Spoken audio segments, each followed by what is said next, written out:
نبی پاک علیہ السلام کا انداز کیا تھا کہ بی بی فاطمہ بیٹی ہیں، آج بیٹی کی ولادت پر لوگوں کے منہ پڑ جاتے ہیں، طبیعت خراب ہو جاتی ہے، بیٹی کو بوجھ سمجھتے ہیں کہ یا اللہ یہ ہو گئی اب پتہ نہیں کیا ہوگا۔ ارے اللہ کے بندو ابھی تو پیدا ہوئی ہے، ابھی سے شادی کی فکر؟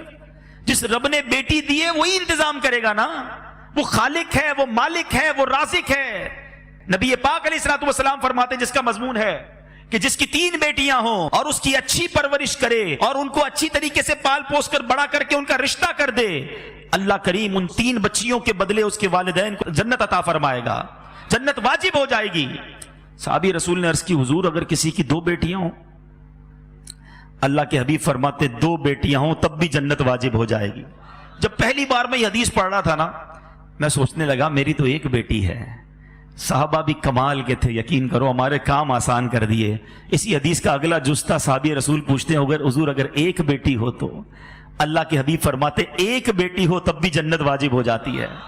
ارے بیٹی تو جنت میں لے جانے والی ہے اور تمہیں بیٹی ہو گئی تو پریشانی ہو گئی، موڈ آف ہو گیا، میاں بیوی میں لڑائی جھگڑے۔ ارے عورت کے ہاتھ میں ہے کیا بیٹی پیدا کرنا؟ لوگ طلاق دے دیتے اس بات پر کہ نہیں جناب بچیاں ہی پیدا کر رہی ہے۔ ارے اللہ کے بندو، اللہ کی بارگاہ میں سجدہ شکر ادا کرو، بے اولاد تو نہیں ہو۔ 20 سال ہو گئے لوگوں کی شادیوں کو اولاد نہیں ہوتا، اور اولاد ہو گئی تو تم موڈ خراب کر رہے ہو۔ نبی پاک علیہ السلام کا اپنی صاحبزادی سے انداز کیا تھا، بلکہ ایک پہلے حدیث سن لو، ان تمام لوگوں کے لیے زبردست چوٹ ہے۔ اللہ کے حبیب فرماتے بیٹیوں کو برا نہ کہو، حدیث پاک کا مضمون ہے بیٹیوں کو برا نہ کہو کہ بے شک میں بھی بیٹیوں والا ہوں۔ اللہ کے حبیب نے اپنے آپ کو صلی اللہ علیہ وسلم بیٹیوں والا کہا اور فرمایا یہ تو ماں باپ کے لیے بڑی محبت والیاں ہوتی ہیں۔ اور میرے میٹھے اسلامی بھائیوں، نبی پاک کا کیا ایٹیٹیوڈ تھا۔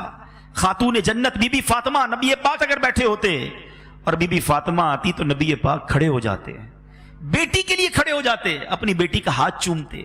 جدھر نبی پاک بیٹھے ہوتے ادھر بی بی فاطمہ کو بٹھاتے اپنی جگہ پر، اور جب نبی پاک بی بی فاطمہ کے پاس جاتے بی بی فاطمہ کھڑی ہو جاتی، پیارے آقا کا ہاتھ چومتی اور اپنی جگہ بٹھاتی۔